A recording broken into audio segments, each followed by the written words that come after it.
हाय। आज की इस वीडियो में हम करेंगे एग्जाम्पल नंबर 5। ये है page number 102 chapter 6 lines and angles. पहले क्वेश्चन पढ़ते हैं। इस वाले क्वेश्चन को जब हम रीड करेंगे हम साथ साथ फिगर खुद बनाएंगे, क्योंकि इस क्वेश्चन में फिगर नहीं दी हुई होगी। वैसे तो यहाँ बुक में दी है बट हम लोग खुद बनाएंगे, ठीक है। क्योंकि अगर ये विदाउट फिगर आता है तो आपको तब भी आना चाहिए कि कैसे करना है। इन्होंने बोला A transversal intersects two lines such that bisectors of a pair of corresponding angles are parallel। पहले तो ये समझना बड़ा ज़रूरी है, आपको पता होना चाहिए ट्रांसवर्सल होता क्या है। तो ये देखो, अगर हमारे पास कोई भी दो लाइंस हो और एक और थर्ड लाइन को ऐसे काट दे तो ये जो थर्ड लाइन है ये ट्रांसवर्सल है, ठीक है।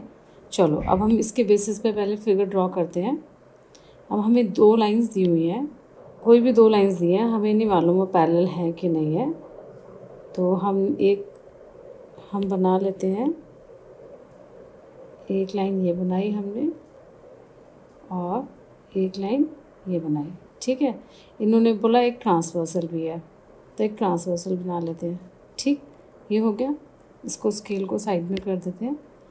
तो ये जो लाइन है इसका नाम रख दो L और ये लाइन है M।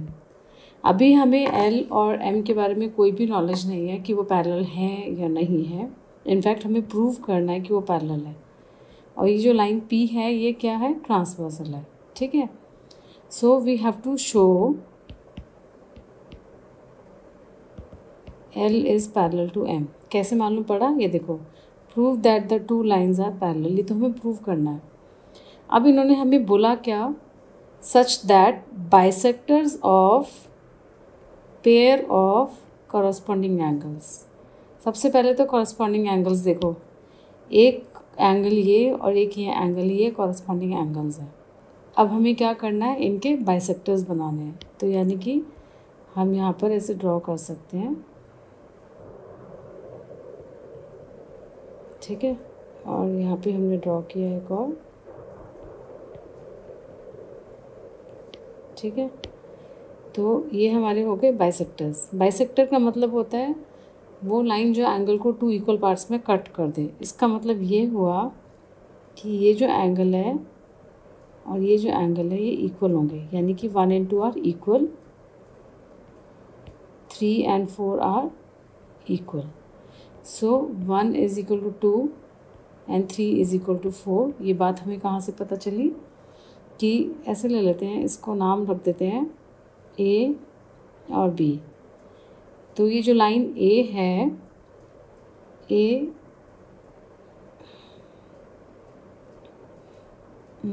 ऐसा करते हैं, A और B की जगह हम ले लेते हैं, इस पॉइंट को मार्क करते हैं A और B, इसको मार्क करते हैं C और D, ठीक है। तो इस फिगर के अंदर AC is angle bisector. This implies angle 1 is equal to angle 2 and BD is angle bisector। Angle bisector means angle के टू इक्वल पार्ट्स हो गए। तो angle 3 is equal to angle 4। ये तो अभी हम सब गिवन था। अब हमें प्रूव करना है L is parallel to M। अब आप ये देखो कि जब भी आपके पास ऐसी कोई कंडीशन हो कि दो लाइंस हैं और वो पैरेलल हैं तो उसके जो कॉरस्पॉन्डिंग एंगल्स होते हैं वो इक्वल होते हैं, ठीक है। ये तो यहाँ पे वो दो लाइंस कौन सी हैं, इन्होंने हमें बोला कि ये जो बाइसेक्टर्स हैं ये क्या है, पैरेलल है। ये देखो यहाँ पे दिखाया हुआ है, ये जो बाइसेक्टर्स हैं ये पैरेलल हैं। तो इस फिगर के अकॉर्डिंगली क्या हुआ कि ये जो लाइन है, ये वाली लाइन और ये वाली लाइन, ये दो पैरेलल लाइंस हैं एंड ये एक ट्रांसवर्सल। ऐसे इमेजिन करो, बाकी सब भूल जाओ, सिर्फ रेड लाइंस पे फोकस करो। तो अगर हम ये मानते हैं तो ये जो एंगल 1 है और जो एंगल 3 है ये कॉरस्पॉन्डिंग एंगल्स हो गए, ठीक है। तो हम लिखेंगे, मैंने आपको बताया था कि आप हमेशा लाइंस के नाम और ट्रांसवर्सल के नाम लिखोगे। तो आप लिखोगे AC is parallel to BD and P is the transversal, ठीक है। तो हम लिखेंगे AC is parallel to BD, P is the transversal. ये सब कुछ क्वेश्चन में गिवन था, हमने कुछ नहीं किया है, ठीक है। अब हम लिख रहे हैं, इससे हमें पता क्या चला, angle 1 is equal to angle 3।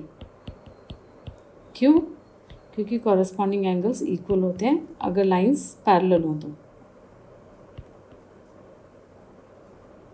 ठीक है, कॉरस्पॉन्डिंग एंगल्स इक्वल हो गए। अब एंगल 1 और 3 इक्वल हैं तो एंगल 1 का डबल एंगल 3 के डबल के इक्वल होगा, इनके डबल्स भी इक्वल होंगे। अब एंगल 1 का डबल क्या होगा, देखो इस फिगर के अंदर, एंगल 1 का डबल जो होगा ये पूरा एंगल हो जाएगा 1 + 2 यानी कि एंगल ए, यानी कि, और यहाँ पे 3 का डबल जो होएगा 3 + 4 हो जाएगा यानी कि एंगल बी। ठीक है, तो हमारे पास ये आ गया, this implies angle 1 + angle 2 is equal to angle 3 + angle 4। अभी जो एंगल 1 + 2 है और ये जो 3 + 4 है यानी कि एंगल ए और एंगल बी, ये क्या है, कॉरस्पॉन्डिंग एंगल्स हैं। हमने ये प्रॉपर्टी पढ़ी थी कि अगर कोई भी दो लाइंस हैं और उनके कॉरस्पॉन्डिंग एंगल्स इक्वल हों तो लाइंस पैरेलल हो जाती हैं। तो यहाँ पर ये दोनों रेड से जो शेडेड एंगल्स हैं इक्वल आ रहे हैं, that means line L is parallel to M. So this implies L is parallel to M. क्यों? Because corresponding angles are equal.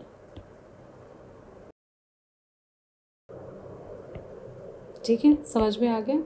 हमने इसमें दोनों तरह की ऐसे प्रॉपर्टी यूज़ की, यानी कि पहले हमने ये यूज़ किया कि लाइंस पैरेलल हैं इसलिए कॉरस्पॉन्डिंग एंगल्स इक्वल हैं।